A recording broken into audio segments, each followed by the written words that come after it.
Okay, got it. Okay, my name is Tom Oliver, sometimes Thomas Oliver, sometimes Tommy O. I'm a retired public school teacher.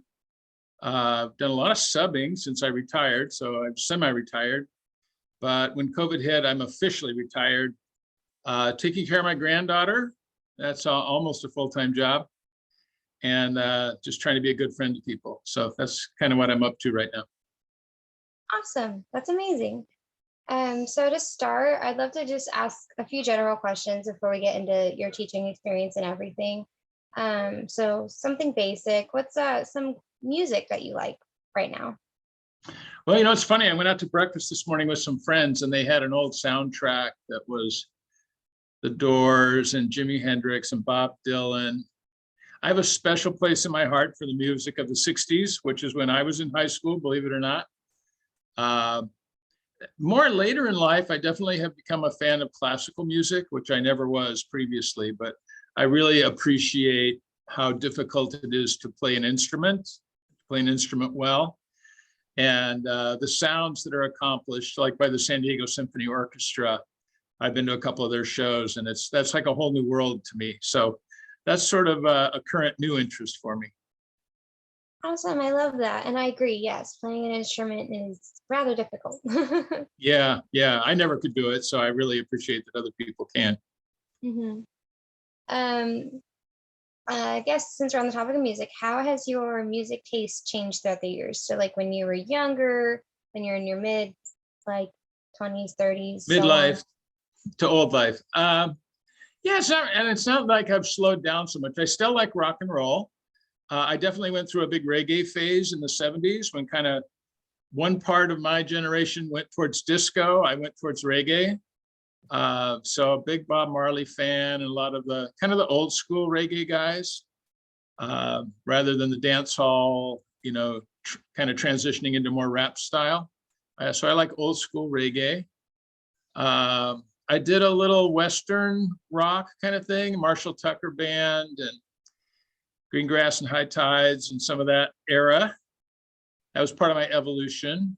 Never really did country music completely, but I have an appreciation for my friends that are into country music, but I don't listen to a lot of it myself. Yeah, I think my transition towards more symphonic kinds of music was just partly my hearing started to be affected by the fact that most of the music I listened to was kind of loud rock and roll. yeah.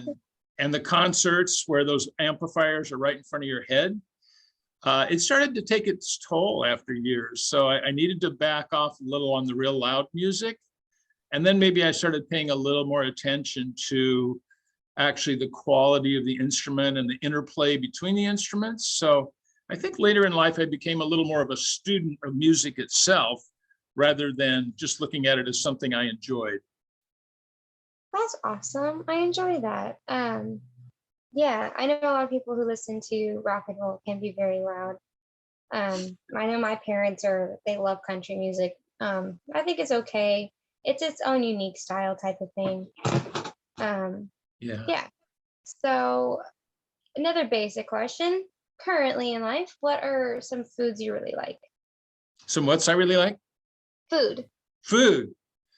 Wow. You know, I'm kind of in a transition there too. I've always eaten whatever I wanted to eat. I was really lucky that way. I'm kind of a big guy, so I probably have a big stomach. And I've always been athletic, so I burn a lot of calories. So you name it, I ate it. The one thing I never ate very much of was vegetables. Somehow I developed an aversion to vegetables as a young person. So it was like the last thing I would ever think.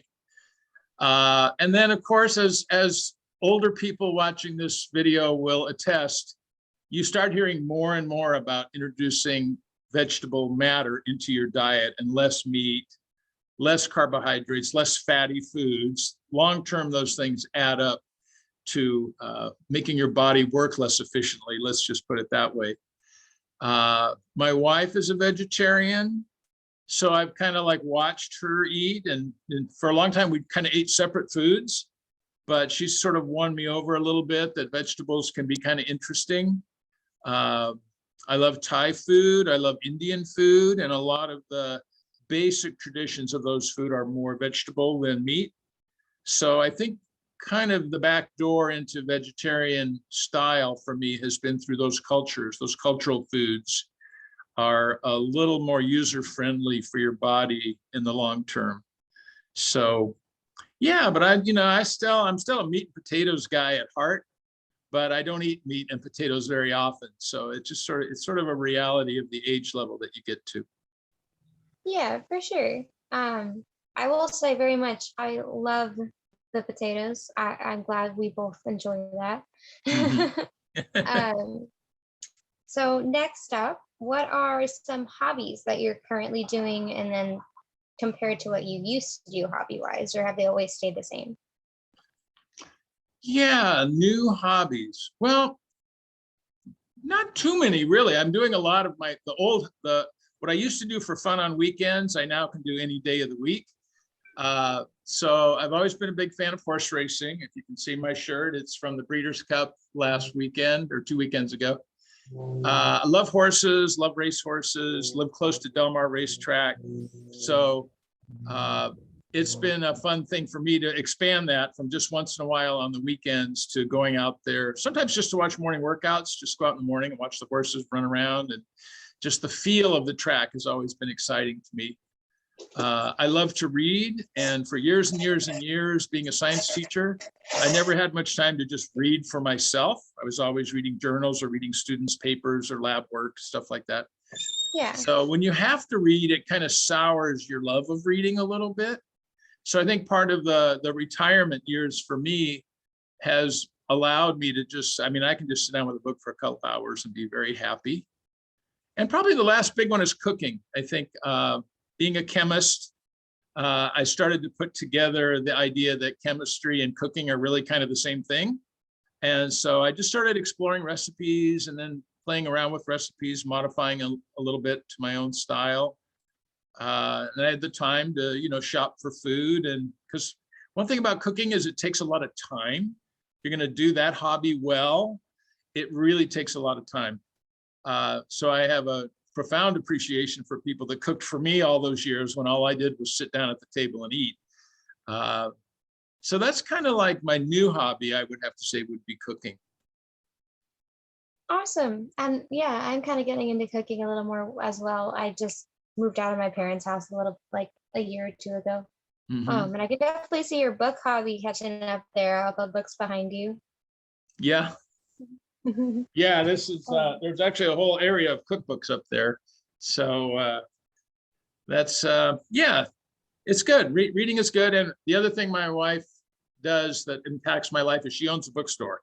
So I have really ready access to books, and anything I see in the newspaper or hear somebody talking about, I can just ask her, and she usually has the book for me within a week. So that's a real pleasure, is having a wife who owns a bookstore. That's awesome. Yeah, you have that access to anyone pretty much that you want, right? Yeah, it's pretty cool. It's pretty cool. For sure. I'm a little jealous. But Yeah. um so next one, do you enjoy traveling? And if so, where have you traveled so far? What's your favorite place that you travel to? Yes, to travel. Not much lately since COVID hit. Definitely was a big interruption in the travel schedule. Of Done course. most of my traveling in Europe. I've probably been to Europe 7 or 8 times just since I retired, and probably 2 or 3 times before that. Hard to pick a favorite, although I had a recent trip to Germany, like 2 years ago before COVID, to Germany. And it was a unique trip for me because I went by myself. I've always traveled with at least one other person, and often groups of people. And I really wanted to go, and my wife couldn't get time off work, and it was just complicated. And I said, I'm just going to go. And it was a crazy trip because traveling by yourself is not easy, especially in countries where you don't speak the language. For Because sure. there's always, when you're driving around and stuff, you always have a conversation with somebody like, should we turn here, or do you want to go there? And so you kind of work it out by talking to somebody. And when you have to make every decision inside your own head, it's challenging. But I wound up having a great trip, loved it. loved being on my own, just anywhere I wanted to go, I just went. I didn't have to check with somebody and say, do you want to go to this museum, or do you want to stay there for 2 hours or 3 hours? You just go and do. And it was really fun to have that kind of freedom. Germany is a beautiful, diverse country. I actually spent some time there when I was a child. So that was part of my draw to go back, was to visit some of those towns I grew up in many years before. So that was fun. But favorites, I love Paris. I love Amsterdam. I love Holland. That's a great country. Amsterdam is sort of its own thing, and kind of everybody goes to Amsterdam. But Holland is a really lovely country when you get to the outskirts, most of which is not like Amsterdam. I've been to Spain several times. All those trips have been great. The northern coast of Spain, which isn't everybody's favorite target, is just a beautiful, wonderful area. Can't say enough. A Coruña on one end and San Sebastian on the other, and Bilbao is close by. There's just a whole culture up there. It's almost like a separate country from the rest of Spain. And then, of course, on the east side is Barcelona, which in fact is a separate, they consider themselves a separate country. There's always like a sort of a quasi civil war going on between the folks up there who have their own language and, Spain proper. And there's always talk about seceding from Spain and forming their own country. And there's political prisoners that are politicians from that part of the country that Spain has threatened to throw in jail because they're encouraging, breaking away from the country. That's a really interesting area too. So Spain is huge and diverse and lovely to travel in, cost effective. France is very, very expensive, for example. Spain is not expensive in that way. So you get a lot of more bang for your buck in Spain. Italy is wonderful. My heritage is Italian American, so I enjoy that part of it. I probably should go back to Italy. I was mostly in Rome, Florence, and Venice, which are kind of like the big three cities for historic art and architecture and that kind of stuff. But I was a little overwhelmed by Italy, just the crowds and the tourists and the whole thing. So I need to give Italy a second chance. Yeah, that's a little one. So that's why it's hard to pick a favorite, is I've been to a lot of places I really loved over there.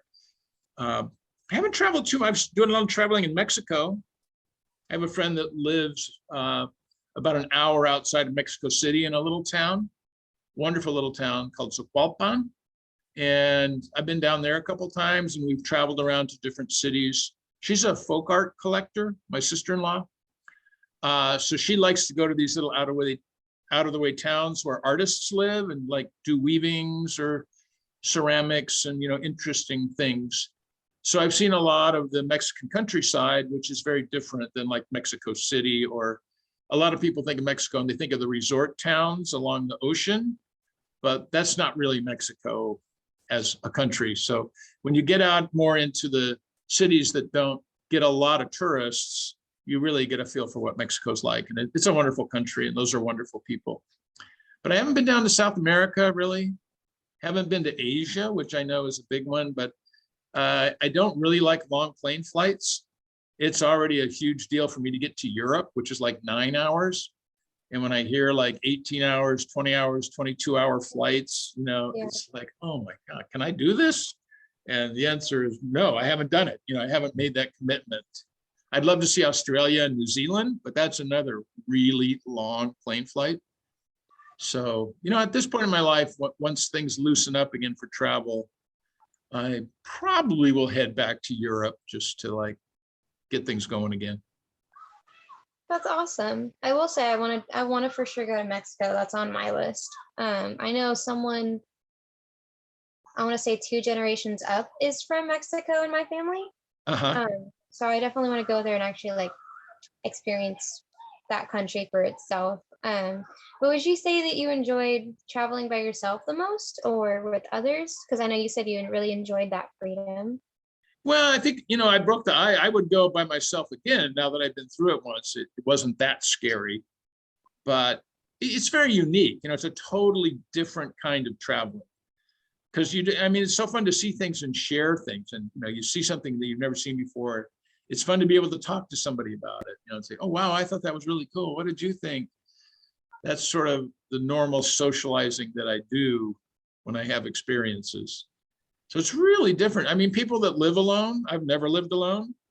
People that, have been without a partner for X number of years would have a different take on it because they do more things alone in their life. And I've been, in a family situation or a marriage situation as long as I can remember, maybe forever. So I don't have a lot of experience being a single person. So it was really different for me to be, on the road for 3 weeks and not have anybody to share stuff with. So I probably would go with another person if I had to choose. Okay. Yeah, I would definitely say I'm someone who understands what it's like to be alone. I just don't think that I could travel alone. It's too, like you said, it's too exciting. You want to share that experience with someone. Yeah, I'll tell you. You want to hear a funny story? Do you have time for a funny story? Heck yeah. So I go to Germany, right, where I had lived as a child and spoke German there. It was a long, long time ago. And that was just sort of the expectation, was that you had to learn to speak German. It wasn't a choice. So, and my parents tell me I was a fluent German speaker when I was like from ages 6 to 12, approximately the years I was over there. And so when I hear people speaking German, it sounds familiar. I feel like I'm right at the edge of understanding what they're talking about.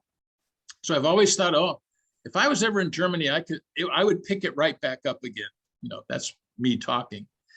So then I go to Germany and I went to some of the small towns where I used to live, which is a place where most of the Germans don't speak English, or if they understand English, they're not going to bother to speak to you because they don't care that you're English and you don't speak German. I mean, the German people are all about, going about their business. So for the first 2 or 3 days was a huge struggle. And then one night, and I actually was kind of miserable. I was traveling alone. I couldn't speak the language. My trip was not going the way I thought it was going to go. So this one night I was having a hard time sleeping. I was rolling around in bed. I was having weird dreams. And all of a sudden I woke up from this dream where I was talking in kind of gibberish German, just like ein und zwei und drei und vier, just kind of like funny makeup German. Yeah. And I woke up a couple times and my brain was doing something weird with the German language in my dreams. I wake up the next morning, I go down to the local store, and the woman says something to me in German, which normally I would say, sprechen Sie English, or my German is really bad. And I just started talking to her in German. And something really weird happened to my brain that night, and it accessed some really deep knowledge of the language that was back when I was like 6 years old.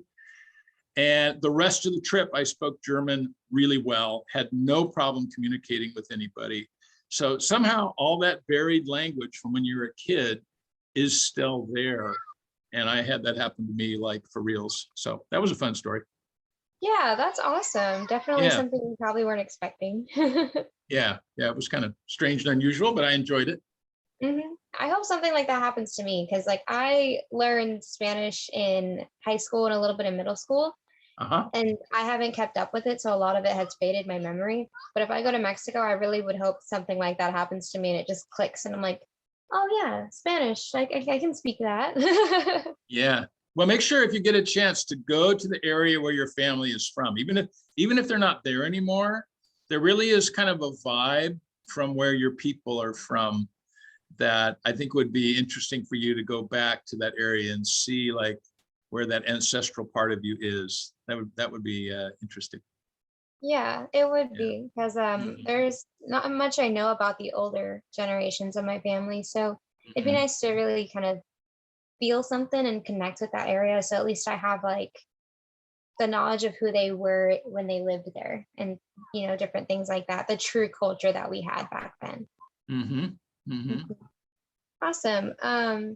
So now that we kind of got some basic questions out of the way, we're going to kind of, I guess, dive in a little bit to your background. Where did you grow up, and kind of how was growing up like? Yeah, well, I certainly was a kid that was on the move, born in Los Angeles. And then we moved to what was then a suburb outside of Los Angeles called Downey, which now just seems like a part of giant Los Angeles.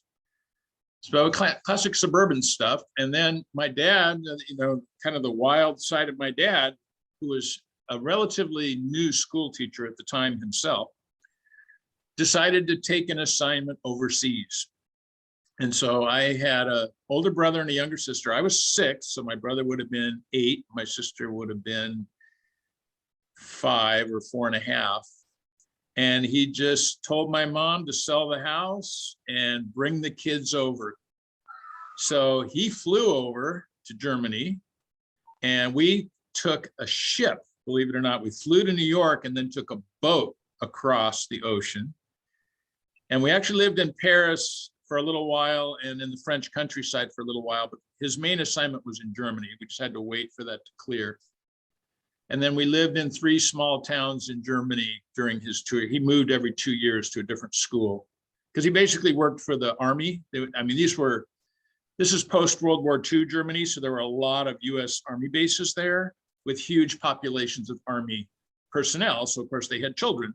So they had basically a school system for all the Army kids over there. So we lived on the base with the Army kids. So basically we were Army brats over there. Then when we came back from Germany, the growing up years of junior high and high school were in Newport Beach, California. I went to Newport Harbor High School. Then moved out, went to college for a year, then went on a long trip to Mexico with some surfer buddies. Was not ready for college when I started college. Flunked out right away. Just was not into school, was not a student. I never learned how to be a student. So going to a UC campus was not a good idea for me. Then I was really messing around and not doing good for myself. So I had a relative who had other relatives in Wyoming. And I moved out to Wyoming for a year, worked on a cattle ranch and a couple other jobs, which was really, really hard work, but it was good for me. It's what I needed at the time, was to get slapped in the face a little bit that, life's about working and figuring stuff out, not just vacation and play all the time. So that year in Wyoming was a big growing up year for me. So when I moved back to Newport Beach, I knew it was time to go to college. I had done so badly my first tour. I went to a junior college to kind of make up some credits and getting good standing. And then I transferred to Humboldt State. I was a little tired of the Southern California scene. So Humboldt State, if you know, is all the way up in the northern part of the state, almost to Oregon, out in the redwood trees. And it's a lovely place, but about as far away culturally from Southern California as you can get. And yeah, got married and was ready to start a family, but my wife at the time was smart. She said, yeah, you get a job and then we can start a family. So I finished school and, one thing led to another. I wound up getting a teaching credential, and just by a total fluke was visiting some friends in San Diego. My friend was an electrician and he was working on a job site that turned out to be Mount Carmel High School. It wasn't even built yet. And I went out with him to the job site to just do some plans and make sure things were going right. And the new principal, or actually the principal to be, was in the same little trailer where all the plans were, talking to some of the people there. And my friend said, hey, this is Tom Oliver. He wants to be a science teacher. And the principal said, yeah, so what, hi. And then he said, yeah, and he's also a water polo coach, because I had been coaching the college team when I was up there as like a graduate kind of thing. He said, oh, water polo coach, let me show you where the pool is going to be. He walks me outside and gives me the grand tour. So my luck was this guy was a sports freak, this principal. He wanted to have great sports teams. And the fact that I could coach water polo, suddenly I got on his radar. And he called me a couple months later and said, there's a spot open. Can you get down here to interview? And I was having trouble finding a job up north. So I said, well, what'll it hurt to go down and interview? And they offered me the job. And the next thing I know, I'm moving to San Diego. So that was sort of the pathway that led to San Diego and starting my teaching career in the Poway Unified School District. Awesome. So that's the short version of an interesting life. Yeah, no, you had a very travel-filled life. Like, you've been around for sure. That's fun. Yeah. I think kind of growing up that way with a father who didn't think anything about just picking everything up and moving kind of made that understandable for me. Although it's sort of like the next generation kind of does the opposite of what the previous generation does. When I finally got enough money to buy a house up in the Encinitas area, I lived in that house for 21 years. And the house that I live in now, I just hit 19 years. So I've stopped moving all the time. Once I got my chance to settle, I've settled. So I think this is more my basic personality. But as a young person, I definitely bounced around a lot. All right. I'm glad you definitely started to settle down. Yeah, it was more, well, if you sort of have an instinct for family, it probably, that's part of the bargain, is because I think for children, it's important that they have a place to develop friends and, you know, get used to the school they go to, and not always, I mean, if you've ever been a new kid in a school, you know how tough that is when you're the new kid. So that's tough on kids. So yeah, there's something good. I would definitely agree with you. The whole reason I actually met Clark was I was a new kid at the school. My parents had moved us from Texas to Colorado because my brother lived out there and he wanted to take care of her because she recently had heart surgery. So I got there and it was like just weird, just vastly different from the school that I was going at. But everybody was so welcoming. Like, I loved how passionate that school was compared to the previous school I was at, where everybody was just like, they had money, they had food, they didn't need to worry about anything. So they were all just like, I want to grow up type of kids. But the kids in Colorado are very like hardworking, determined. They want to change the world. And honestly, I'm a lot. The reason I'm like myself is because of them. Had I not met them, I wouldn't be the person I am today. And I was only there for 6 months, so. Yeah, those things help. I think, and just a related story, I took a sabbatical one year when I was teaching and took the family to Boston. I went to school in Boston for a year. And my daughters were in, one was a freshman in high school and the other was maybe 6th grade. And so it was, they were both miserable about going and leaving their friends. And even though I said, well, we're going to come back in a year, they were miserable when we went back there. And by the end of the year, they had completely adapted. My one daughter went back to visit a friend the following Easter by herself.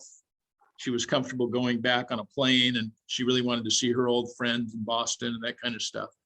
And they both have been big travelers ever since then. So I think that year of kind of, sometimes you get forced a little bit to make some changes, and then you kind of learn that you survive, you know, and that there's nice people other places, even though they look different at first and speak different or whatever, but there's nice people wherever you go that you can access and be supportive with. So I think that's good for kids to understand that it doesn't have to always be the familiar in order for you to be happy. Absolutely, because I didn't want to move when we moved. I was sad. I was crying. I didn't even want to go to school once we got there. But I went in and like immediately as I came in, they were nice. Like I had someone actually come and sit down with me because they saw that I was a new kid and they're like, hey, you know, welcome to the school. And I'm still in touch with that person. So yeah, they definitely all made their mark on me and I got attached really quickly. Yeah, that's good. Good stuff. For sure. All right. So you talked about college for like a minute. What college was that? And I guess kind of you said it wasn't for you. So kind of how was that experience overall? Which one? Which college are we talking about? The one that didn't work? Either really, or both, if you want to talk about yeah, both. well, I think my first college experience was I wasn't ready. I was an athlete. I went on an athletic scholarship. And yeah, when you're an athlete, kind of a high profile person, you just are treated differently. The expectations are different. I don't know. I had people doing my homework for me and turning things in late or not turning them in at all. And teachers that passed me in classes that probably shouldn't have passed me. But, you know, you're on a team that the whole school knows what's going on. So, yeah, I just grew up entitled and privileged and, you know, everything that you hear about, you know, entitled white male, that was me to a T. And I took full advantage of it. And boy, when I got to college, I didn't know how to study. I didn't know why I was there. You know, college, don't go to college unless you have a reason to be there. my sense is a lot of kids go to college because they don't know what else to do with themselves. And then they're taking classes and they don't know what the relevance of the class is or whatever. Mm-hmm. And there's a good reason for that. There's so much out there to learn, but if you don't have a reason that you want to be there, then it's probably not going to be successful for you. So I needed to develop a reason to want to be in college. So my life experiences subsequent to that, traveling and the year in Wyoming, made me really want to go back to school, want to learn, want to get a college degree.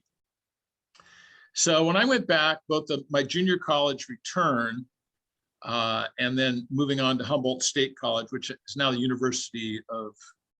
State University of Humboldt. I forget what they call it now. It used to just be H State. I really wanted to learn about science and degree, and I developed a love for animals while I was in Wyoming. That's where my interest in horses really got going.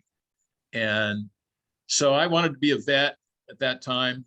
And so people said, study science, go to vet school. And I love science, to this day, it's been a lifelong passion for me, the sciences. So, and Humboldt is in a great area. It's physically beautiful, trees, it's right next to the ocean, has a really good science faculty. So it's kind of a place where old science teachers go to finish out their careers. So we had a lot of staff there that used to be at Berkeley and used to be at Stanford, and used to be at MIT, that when they get ready to slow down and kind of hit cruise control, because those environments are really competitive, even for the professors, Humboldt's a good place to go, just chill and do your studies and lecture a few times a week, teach some classes. So it actually had a really strong science staff. I had some great teachers at Humboldt. So yeah, that was just a wondrous 3-4 years of my life, was studying science in such a wonderful environment. I was really, really lucky that choice came open to me. And yeah, it was a turning point in my life, both getting the degree, going up to science, moving on to a teaching career in the sciences. But I'd say, the message I would send from that is to really find your reason for being in college, that whatever it is. And then even if when you start, it doesn't seem like the classes directly meet what you want, you have that big picture goal in mind of why you're there and what you're trying to accomplish. And because if you want to learn, it makes all the difference in the world. Studying and writing papers and things like that is so different when you want to learn and you want to be successful, as opposed to, oh, here's something I have to do. We all know how we feel about stuff that we have to do. We're just not putting our whole heart and soul into it because we feel like we're just doing it for somebody else or some other reason. But when you internalize it and you get inside your own heart about, this is why this is important to me, this is what I want to do, then the learning, it becomes a pleasure again. Learning is a real pleasurable activity that somehow between like 3rd grade and middle school, the pleasure of learning disappears. And all of a sudden school is this other thing that's all about have tos, and you get in this have to. And really by the time you get to college, you got to break out of that. You have to realize that your education is for yourself. I mean, when you're in high school, when you're a little kid, you feel like you have to do this for somebody else. There's some other reason that you're doing this. And by the time you hit to college, you have to figure out that you're the reason that you're doing this. You're not doing this for your uncle. You're not doing this for your parents. You're not doing this because you're supposed to. You're doing it because this is what you want for yourself. And then college, I think, is a whole different experience. And that's what happened for me when I went to Humboldt. I really connected with wanting to learn for myself, to develop myself into the kind of person I wanted to be. That is amazing. Yeah. I definitely think that a lot of people go to college just because there's this whole stigma of like, when you graduate, you have to go to college. Because that's definitely something I feel like I experienced, because I didn't really know what to do. I didn't have parents that completely prepared me for life or what to do once I graduated. But I knew I wanted to keep learning because I enjoy learning. So right now I'm actually in college for graphic design and minoring in psychology, which people say is a very odd combination, which I think it is, but they're just things I want to learn, Yeah. So since we're on the kind of on the topic, or you discussed a little bit about how you were teaching and you met other teachers, did you always know that you wanted to be a teacher, or did you just kind No, of spontaneously? not at all. I wanted to be a vet, and I was very unrealistic about preparing myself.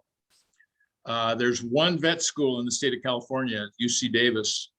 And so I applied thinking for sure I was going to get in. And unbeknownst to me at that time, this was about 1976. I know that sounds like an infinitely long time ago, but that's when it was. They accepted a class of 75, and these numbers actually sound small now. They had over 3,000 applicants for the 75 positions.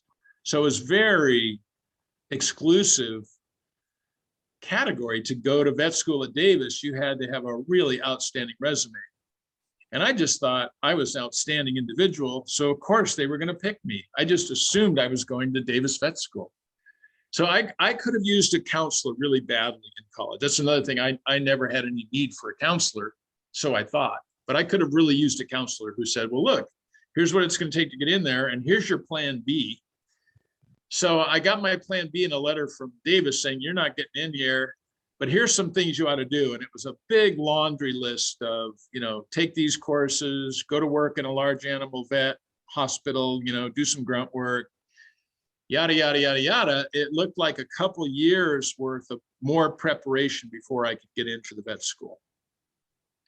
Well, it seemed to me like I'd been in school forever, and I definitely needed a job. My wife was supporting me basically, and that's not a good thing forever.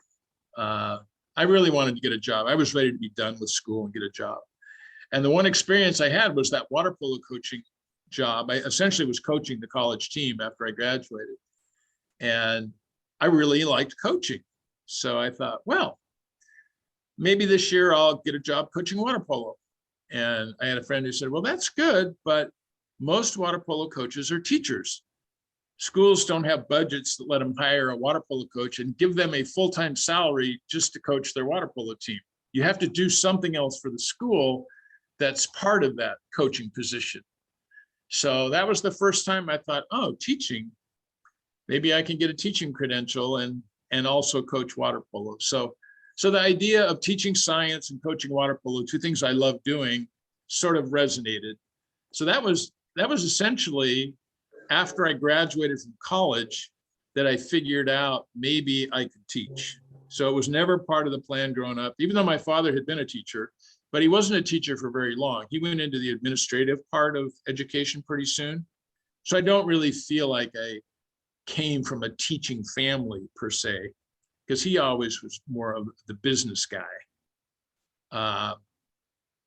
Yeah, it wasn't something I always wanted to do. It wasn't a clear vision for myself, but it kind of fits. If you look at the coaching part, how much I liked coaching. I mean, I didn't see it at the time because I wasn't very self-aware, but coaching is essentially teaching. If you think about it, how to run plays and how to work together and how to accomplish things. So I think I had some instincts that I just didn't recognize that I was teaching while I was coaching, but it was there. It was there. Yeah, I definitely agree with you there. They do absolutely go hand in hand. Just a matter of what you're teaching, like a coach teaches you to play that sport while a teacher focuses on an actual subject like science or things like that. But they do go hand in hand. Yeah, that's awesome. Yeah. So I think you talked a little bit about this. What overall subjects did you teach? And then I guess once you kind of found out that you wanted to teach, how did you go about making that happen? Well, I think my degree was officially in zoology, which probably, is a close cousin to biology. So I think I thought of myself initially as a biology teacher. And the first thing you find out when you get a teaching job is the school needs teachers. They don't necessarily need a biology teacher or an English teacher. They need teachers. And rather than there is a perfect job for you out there and you just have to find it, you have to sort of be multifaceted enough yourself that if they say, well, can you teach 3 sections of physical science and 1 section of biology? You say, sure, I can. Even though that's not the view you had of yourself or what you thought of as your strong areas. So getting started, it's very important to be as diverse as you can in what you're able to teach. I don't know if I saw myself that way initially, but I recognize that that's what's going on here. So when they offered me a position that wasn't just biology, I took it because I needed a job. And I figured, like, I'm a smart person and I'm a science person. I can figure out, a different science. I can teach a different science. I can stay 1 step ahead of the kids. I mean, that's the real secret to teaching, is stay 1 step ahead of the kids. So sometimes I'd be doing the homework problems the night before so that I could teach those in class the next day. So if you have self-confidence, I think, and that's a real important part of being a good teacher, is you have to be self-confident. I can figure this out, because then you convey to kids, you can figure this out, because you're not teaching them like, I know this because I'm brilliant. You're teaching them from a standpoint, I know this because I figured it out. And if I can figure it out, you can figure it out. So I think that's a real key component to teaching, is that you're not just showing them how brilliant you are. Once in a while, you see teachers that are kind of caught up in how brilliant they are, which is wonderful, but that doesn't make them good teachers just because they're brilliant. You have to be able to relate that to people that don't consider themselves brilliant, but still can learn and still can figure it out. So Absolutely. I think I figured out pretty quick that teaching was about figuring it out and broadening the range of subjects. And sure enough, my second year of teaching, we lost a teacher that taught chemistry. And I enjoyed chemistry in college, but I never saw myself as a chemistry teacher. Well, long story short, when I retired 35 years later, I taught almost exclusively chemistry. And part of the reason for that is every school in the nation needs chemistry teachers. It's hard to find them. Chemistry is not an easy subject to teach because most kids go, chemistry? Yeah, I can't do chemistry.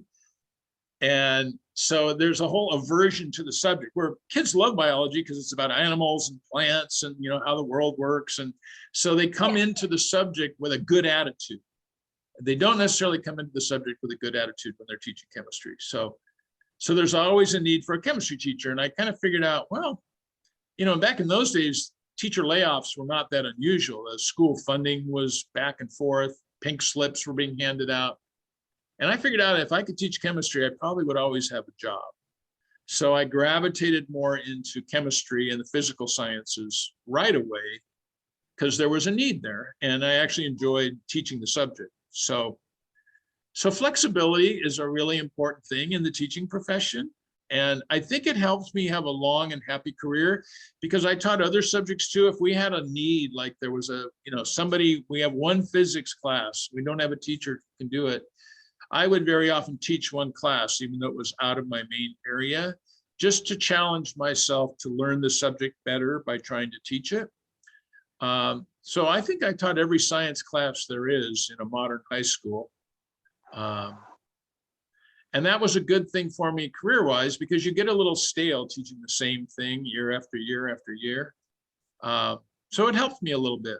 That and changing into the new schools. The school district I worked for was growing pretty fast, 70s, 80s, 90s.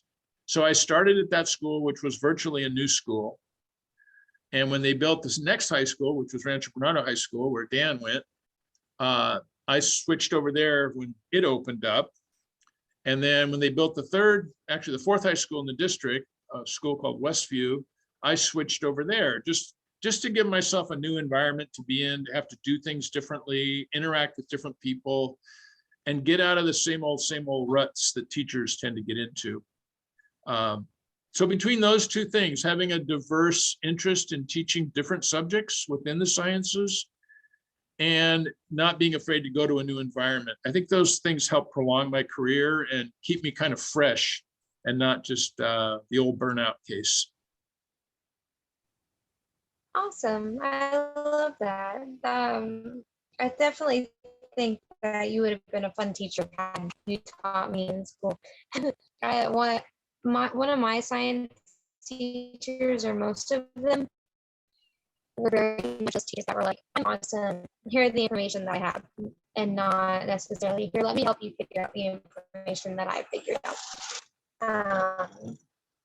So on the topic of that, what did you really love about teaching? Was it that you found out that it was kind of figuring things out, or was it something else? And then what did you really not like about it? Well, I loved a lot of things about teaching. Certainly being around young people keeps you young.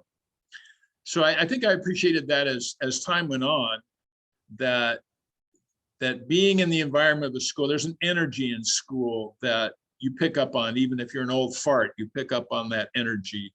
So I love the energy that young people bring to the classroom, questioning, just all the diversity of humanity that's in it. It's a social profession. I mean, you're around people all the time. And I'm basically a people person. So I like being around people. But I'll tell you, I love being in charge. I mean, if you look at all the jobs you could have in the world, teachers are their own little kings or queens in their classroom. You basically make your decisions about how each day is going to go.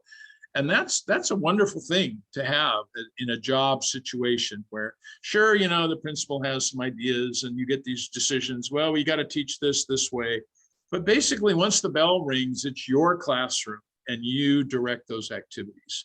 So if you have leadership instincts, that's a great place to be, because you are the leader in the classroom.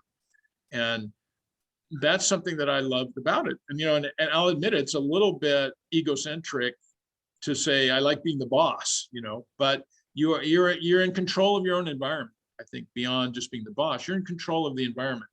And that's a great opportunity, since you're trying to help a whole bunch of young people learn, which is a very challenging job. You're in a position to really make that happen. And that's great that you can really make something wonderful happen in your classroom each day, as well as over the course of time, see things happening. So those are probably my top two, just the fact that I enjoyed being around young people and that I felt like I was in charge. And I don't want to get real political now, but as I look at the teaching profession and what's happened to it, a lot of that being in charge is being lost by teachers now. There's so many less decisions that teachers are able to make. There's so much more social pressure now for what should be happening in schools and what shouldn't be happening, that teachers are making less and less decisions. There's it's the whole range at which you can operate is becoming so much more conservative. There's so many more, don't do this, stay in this framework. I used to do some pretty wacky things to get the kids charged up and excited. And it's definitely, the direction is against wacky. Wacky is not good anymore. People want things to happen a certain predictable way. So there's a big challenge in education right now, because a little bit of that autonomy that teachers had in the classroom is disappearing. Matter of fact, a lot of it's disappearing. And that was one of the things I loved about teaching, was how much autonomy I had in the classroom. Be creative, to try a lesson that was just completely off the wall and see how it happened, try new things. That was what was really exciting about that job, was you always had the opportunity to try new things, a different way to do it, design the lab differently, just take it yourself, just take the bull by the horns and try to create something. So I think that's really what I loved about it the most, was I had those degrees of freedom that let me really grow as a teacher. That was pretty cool. So those are the top two loves. And then, so I'm describing a little bit, I think I'm describing what I would have hated about teaching if I was still teaching, is that encroachment of outside pressures that make teachers kind of get in lockstep and do things all the same way and avoid any kind of conflict. Because you don't want to create any waves or ruffle anybody's feathers. We're so sensitive now to upsetting anybody about anything that I think that's taken some of the creativity out of the profession. But I really didn't hate too much about teaching. I mean, you have summers off, and you hate that? I don't think so. Good vacation schedule. You don't make a lot of money. You don't go into teaching to get rich, but that was never a big priority for me. So I can't say I hated the fact that I was stuck in a middle class job for my whole life, because that's part of the deal. When you teach, you're working for other people, basically. Any social profession, any kind of social worker, anybody that's working for people, you're not going to make a whole bunch of money for that. It's just not what social professions do for you. That's the private sector. If you want to get rich, go to the private sector, and you can do whatever you want and sell as many of this as you can and create as much profit as you want to. So if people are motivated by money, then they should be in the private sector. And if people are more socially inclined, there's a whole field of, job descriptions that match that up. So yeah, I don't know where I'm going with this. So I didn't hate too much about my job, really. Awesome. No, I definitely agree with you. I think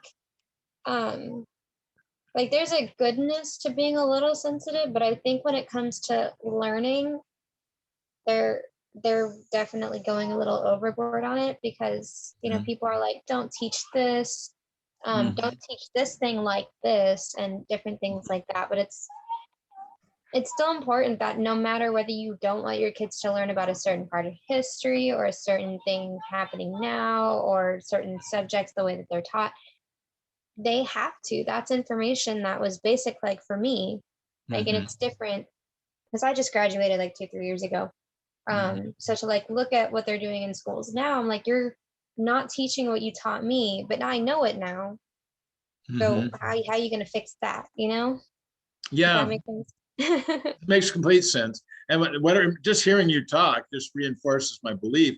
I mean, it's so insulting to young people, especially high school age kids. Like, and I'm not going to get all political, critical race theory, but let's say I decided to teach critical race theory. The thought that the kids couldn't decide for themselves, hey, that's BS. I don't believe that. The idea is that if I teach that, all the students in my classroom are just going to nod their heads and go, oh, yes, that's true, rather than say, well, that raises an interesting question, but, I heard this before, or rather than it started a discussion of trying to figure out what you think is right, which is what school's supposed to do, is to engage the mind to make its own decisions, not just tell it something flat out to believe. It like assumes that kids are basically stupid and are going to believe whatever their teacher tells them. And I don't ever remember having that experience where I felt like my kids were too stupid to figure out if I was just full of it. That if I was full of it, they would say, hey, that's not right. Or why is that true? What is that based on? Because kids are smart and they think about things and they challenge things. And I try to challenge them to challenge. So this whole idea that, well, they shouldn't be teaching this and they shouldn't be teaching that because our poor little children are so stupid, they're going to believe all of that stuff. That's so little faith in the next generation that they can't figure out for themselves what questions to ask and how to be. It makes it harder for them to figure it out for themselves, because it's like, well, now you've taken away all the information that I could use to help challenge things and like analyze different things. So now I'm less likely to analyze things, and I'm more likely to just be like, oh, they told me to do this, I will follow and not question it at all. And parents are just, so worried about their kids that it also affects other people's kids. And I think that is one of the biggest things, because if I want my child to learn whatever, the school would usually teach when I grew up, but you're now telling me that I can't allow my child to learn that, why do you have that right to tell my child not to learn things, if that makes sense, Yeah, absolutely. It's a crazy thing. I mean, I think what made me a popular teacher was I never assumed that any kid wasn't smart. I really respected every kid's intelligence, even if they were coming into my class with, 1.4 grade point average. When I would sit down to talk to that kid, I assume that they're just as smart as I am and just as smart as anybody else is, and they're figuring out what works for them and what doesn't work. And I think our school system somehow is really good at making a certain number of kids feel like they're not smart.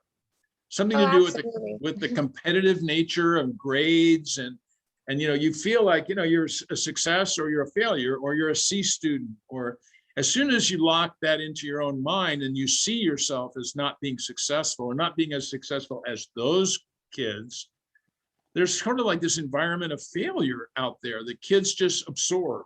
and they just take it on as, well, that's who I am. I'm this not successful 15-year-old, and I'm going to be here until I'm 18. So of course, I'm just going to go through the motions. And of course, I'm not going to be happy because I've been labeled as this not very smart person. So something about the system, unfortunately, puts kids in that sort of mindset. So I did everything I could with each individual student to just respect their intelligence. And I think if I had any message to give to any teacher anywhere, that would be it. Respect the intelligence of every kid in your class. Treat them with respect and understand that they've been through a lot of stuff that has them questioning who they are and their own abilities. And kind of your job is to help open them up a little bit and say, you know, I respect your brain and what you can do and what you think. And I want you to add to that. And I want you to try to explain what you know and what you don't know. And just getting kids to that level of feeling comfortable in your classroom is already a huge success story for a teacher. So that's I my can one, absolutely agree that's with my you one there. bit of wisdom. If nothing else carries on, that's my one bit of wisdom that I would share with future teachers. I love that. If I know any of my like high school friends that I grew up with, if any of them are becoming teachers, I also to eventually plan to become a teacher. That is always something that I hold close to me because I was one of those kids. I could never for the life of me make straight A's. So I was just like, oh, I'm just average and I'm never gonna be better than that because of my grades. So it definitely puts like that weight on you. And a lot of teachers kind of miss the point of you're not with them when they're home or during the summer. You have no idea what other challenges that kid faces.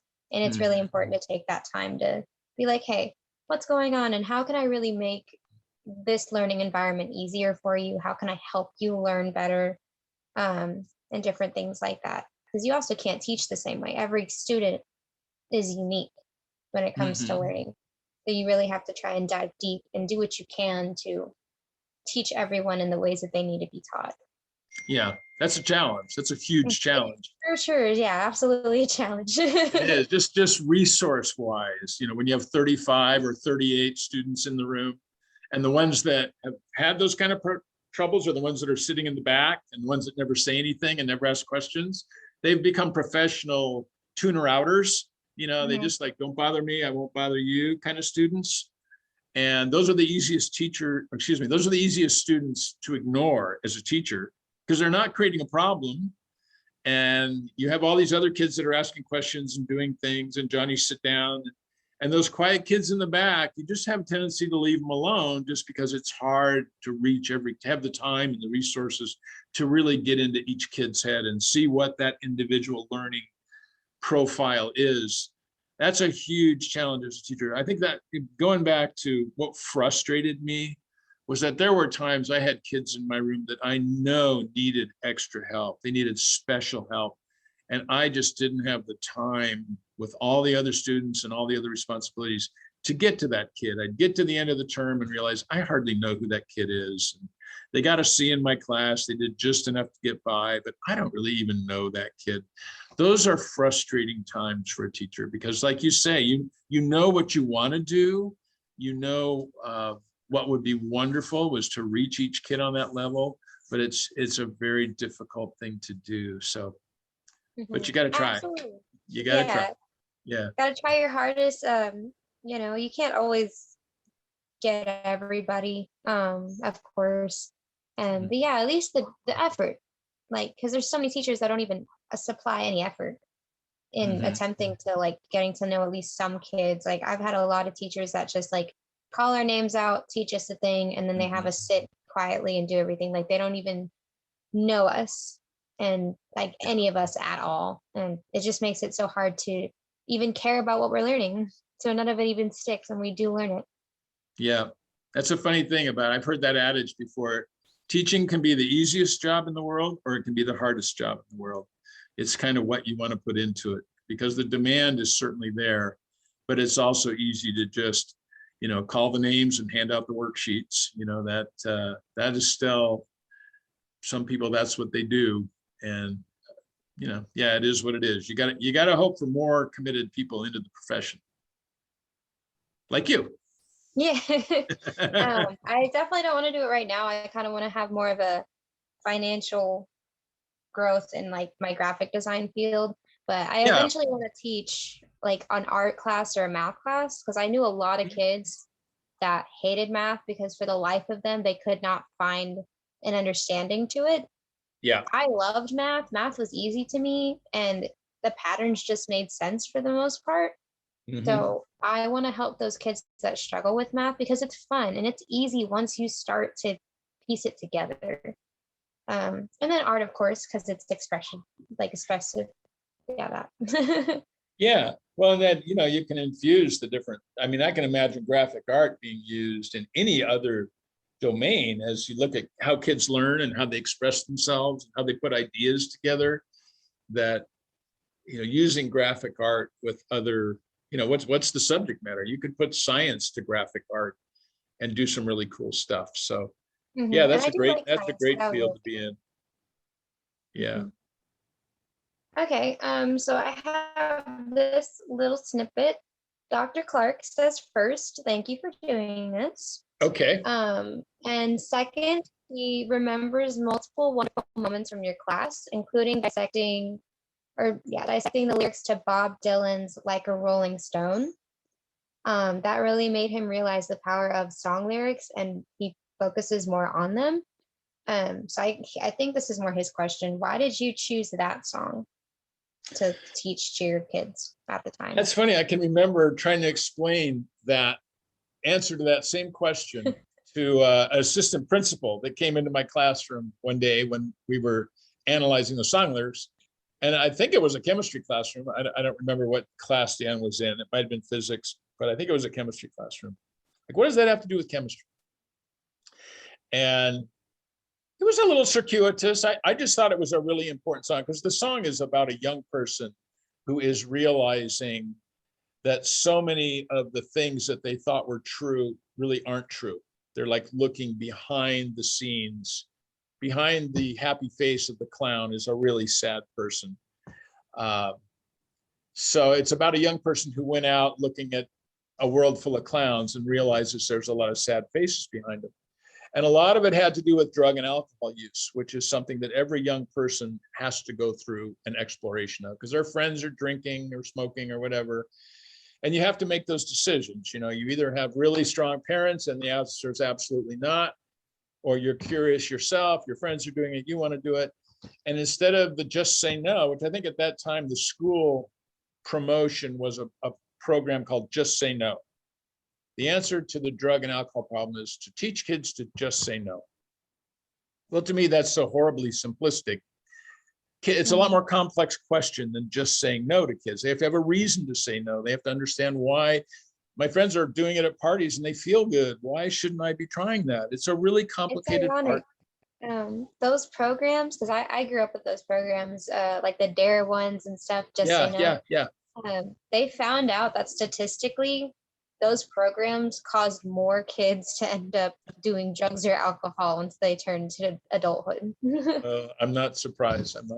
Anyway, so I was looking for alternatives to engage students in conversation about real stuff in their lives that was important. So I attacked the drug and alcohol use from the chemistry standpoint. So Dan probably doesn't remember this part, but there was another lesson talking about what is in marijuana, tetrahydrocannabinol, and we looked at the molecule and kind of what it does physiologically, what it does to the nervous system. And the same thing with alcohol. What is alcohol when it gets in your system? What does it do?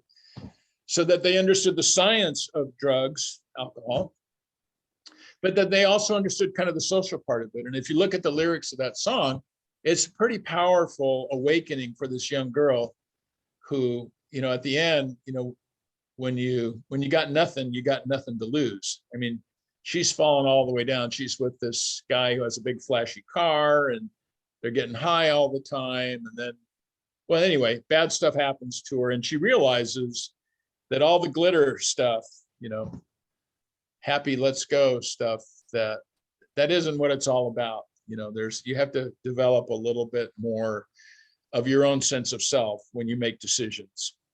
And don't just go with the crowd. That's really the message of that song, is don't just go with the crowd. If you smoke because everybody's smoking, that's not a good reason. That might be the reason at the time, but you need to understand. And part of that is understanding what it does to your body. What is this drug doing inside of me? And it makes me feel good. Well, is that because you felt bad in the first place? Is it taking the place of the fact that you are having emotions that you feel bad about, and you're making that pain go away? But of course, it's a temporary pain going away. You're not treating the source of what's making you feel bad. If it's an emotional problem, how do you approach that rather than just make the pain go away with this drug or this alcohol? And for so many adults, it's too late, because once you get it in your system and you've been taking drugs and alcohol for a long time, that's what your body recognizes what makes you feel good. But when you're young, your body can still recover from stopping things and learning to address problems for why they're a problem, rather than just try to make the problem go away with the drug or alcohol. So that's a complicated explanation, but that was the truth of why I thought drugs and alcohol were a huge problem, that the schools weren't addressing it in a meaningful way at all, that lyrics of songs is one of the things that kids listen to and think about, and why can't we use that to tap into a better understanding of what this thing is all about and what it does to your body, and what when you make that decision to do it, do you understand what you're doing to yourself and why? So that's a long explanation for why we did that. But that's probably, Dan remembers that. He probably doesn't remember 3 other things I taught that whole year in chemistry, but he remembers that. See, that's so interesting to me, because I've had a lot of kids that have come back and seen me years later and said they remember some experiment that blew up or something. They don't remember anything that I thought was really important to teach them about chemistry. But there's one event or one thing that happened that really kind of opened their eyes in some way. Those kind of like really special moments is what you try to create as a teacher. So that's interesting. Dan remembers that one. But yeah, I was just trying to get at what I thought was a big social problem in a more meaningful way. Awesome. I'm very happy that you did that. I don't think I had any teacher that really did that. A lot of people that I knew growing up in my high school or middle schools here in Texas, yeah, definitely do a lot of drinking. And yeah, well, it's part of society. We should be talking about it. It shouldn't have to be the chemistry teacher finds some need to do that. There should be a drug and alcohol class that is taught, and here's a social situation / problem that we all need to think about. But the schools won't do that. And that's where, when I talked about earlier about what I would hate about teaching now, is that I'm sure that I couldn't do that lesson now. As a chemistry teacher, somebody would complain about it for some reason, and some parent would come in, and my principal would come in and say, Oliver, quit that Rolling Stone lyrics stuff. You've upset some parents, and poof, it'd be gone. So that's where, the educational system has changed so much, is that the teachers are not encouraged to take that little step out and try to do something difficult and meaningful. And yeah, that's tough for me to think that that's what's happening in education. But yeah, that's what made me wacky and what made Dan remember me. So yeah, there was some good in it. Mm-hmm. I definitely think people have this thing where it's oh, if you teach my kids about this or bring it up, they're going to automatically do it. Yeah. Like sex ed. I never got sex ed. And the only way that I learned about what that is from friends who very much did not do it safely. Granted, right. I did my own research after they had talked to me, but most kids didn't. They just went off what their friends said. And that's not safe. That, gets people in positions they don't want to be in. So same thing with I think drugs and alcohol is oh, if you teach my kids about drugs and alcohol, they're more likely to do it. But that's really not the case. They know what it is. They're more likely to be okay, so I know how this would affect my body. I don't want that to happen. Or even if they did do it, I know not to for example, drinking. I know not to drink too much and then get in a car and drive, because this is what this will do to my eyesight. And different things like that. So I think actually they're getting so afraid of what their kids are being taught, but really they should be taught those things, because it better prepares them and keeps them from making wrong decisions. Another good progressive. I love it. Your words are so wonderful. And it's funny, when I first started teaching, I did teach biology that first year. There used to be sex ed in schools way back when. There was like a health science department, and it was in the health. And for a while, they pushed it into biology. There was a human biology chapter in the biology book. So when I first was teaching, sex ed was in the biology curriculum. And it was great because really, if you look at the science of sex, it's horrifying. I mean, if you just look at the biology of sex, it's like, what? They do what? You got this. Is that what it looks like? And like kids are like, whoa, which is kind of good in a way. You understand what's really going on here. This is not a playground activity. This is like something really serious business. And that's what happens. So to me, that knowledge would be like really beneficial, that if you were ever even thinking of doing that, you would want to be really safe, because there's like 15 bad outcomes if you're not careful with it. So I always thought it was a good idea to teach it, just because it's kind of horrifying on one level. But yeah, I can't even get into all the reasons that parents are afraid. But they grew up a certain way. Their parents were afraid to talk about it. They think that's normal. And it's funny because I heard so many parents back in the days when we were arguing about it that would say, well, this needs to be taught in the home. But it isn't taught in the home. The parents don't want it. They weren't taught it by their parents, so they don't know or feel comfortable teaching it to their kids. So to say it should be taught in the home, you're saying like, yeah, where 95% of the families in America don't teach it at home. So that's a completely false argument. But yeah, we don't need to. In fact, in my family, it was taboo, like just like so badly taboo, like to even talk about like different body parts to an extent. Like my dad would just be like, no, stop, no. And my mom would do the same thing. There's just no talking about it. If you bring it up, it's like, what the heck's wrong with you? Like, get out of here. Don't talk about that. Like, why is it so taboo? Like, granted, I don't want to sit here and talk to my parents about it, but I should be learning it from someone. So at least some responsible adult somewhere should be able to talk to you about that. Yeah, for sure. Yeah. Awesome. I'm glad we had that talk. Yeah. Next question is, Clark would be curious to know if you still stay in touch with any former Rancho Bernardo high school teachers. I do. Does he want names? So I mean to name names? Sure. I'm assuming he probably remembers. It's a yes or no question, and so the answer is yes. Mostly science teachers, but not exclusively. I just had dinner the other night with Gary Malonga. He taught there for a while. He was an English teacher. He still teaches. He teaches at Canyon Crest now. My science buddies, Lori Brickley, who just retired recently. Diane Holtz, I believe, is still teaching at Rancho Bernardo, although she sustained some kind of serious leg injury from what I hear on Facebook, and she's laid up. Dawn Gambarell is a dynamo of a chemistry teacher. I think she's still at RB. See, I'm getting old enough now that even the teachers that were one generation younger than me are retiring. I've been retired for 10 years now. So there's a whole nother loop happening of people that are retiring. Let's see who else. Some of them went to other school districts. Those probably are the three I'm most in contact with. That I would say are my friends, that I could call them up and say, hey, so you keep saying Clark, I'm thinking Dan. Yes. I mean, are we talking about the same person? I believe so. Dan Clark. Yeah. Okay. I think of him as Dan. But I thought maybe I thought his name was Clark Dan, or maybe I'm able to confuse things very easily now. Anyway, that I can just call them up and say, hey, this ex-student is doing interviews, and would you care to do an interview?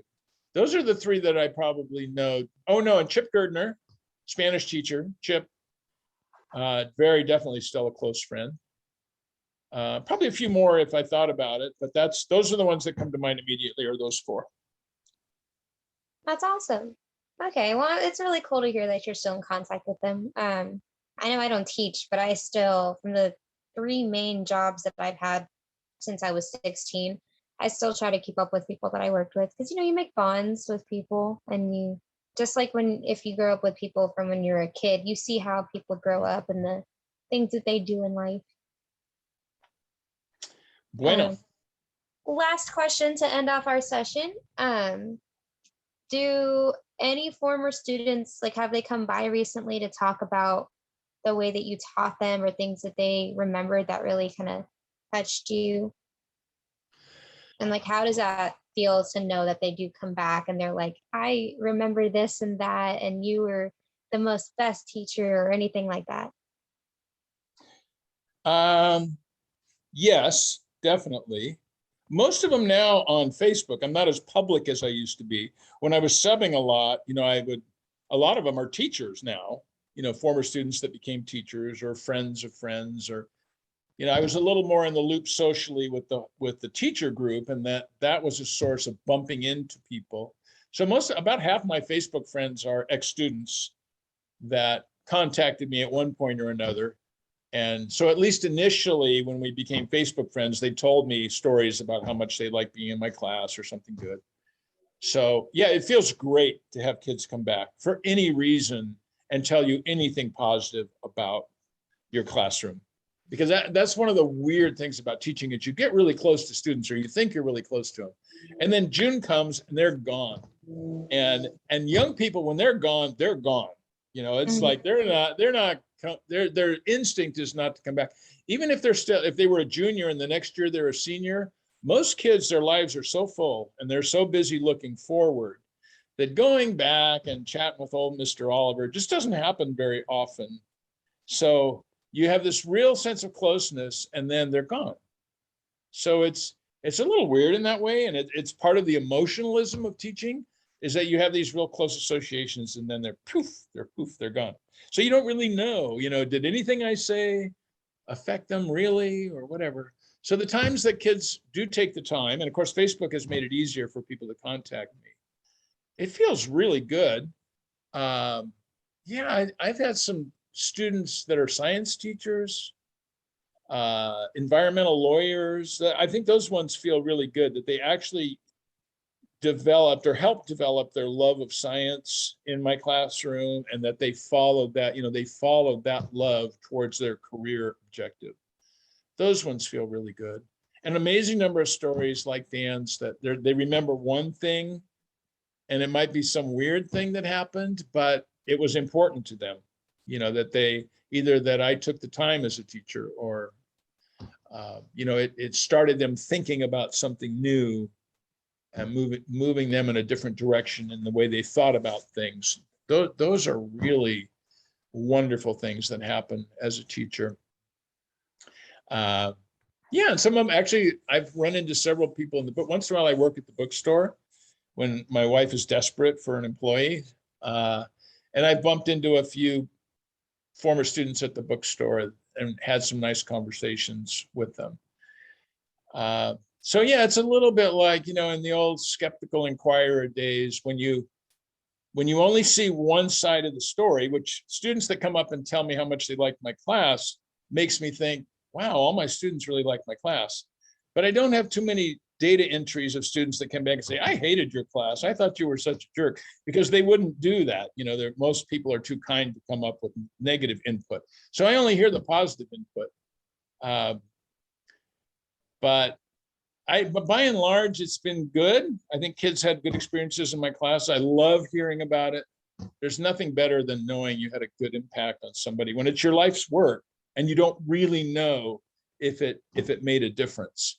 So all these, like, some companies do like honor your favorite teacher kind of things, like within the company. I've had a couple of outreaches from UCSD has a thing where for their graduates, they honor one of their high school teachers, or just one of their former teachers. It could be elementary or middle school or anything. But I've gotten a few nice letters from that person through UCSD thanking me, for the impact I had on them. So all of those kinds of things are wonderful as a teacher and as a retired teacher to hear. That's all good. That's awesome. Yeah. Well, I guess before I end it, is there anything else that you'd just kind of like to add or anything? Gosh, not really. This has been great. I enjoyed the interview more than I thought I would. I wasn't really nervous, but I didn't know really what direction it would go. But I trusted the system, and you did a really nice job, Allison. Moving me along and making me feel comfortable. So I appreciate that. And yeah, I hope whoever edits this can find some sensible way to put it together into whatever it's going to turn out to be. But I'm good. I feel good. And I had a great time, and I appreciate you and what you did.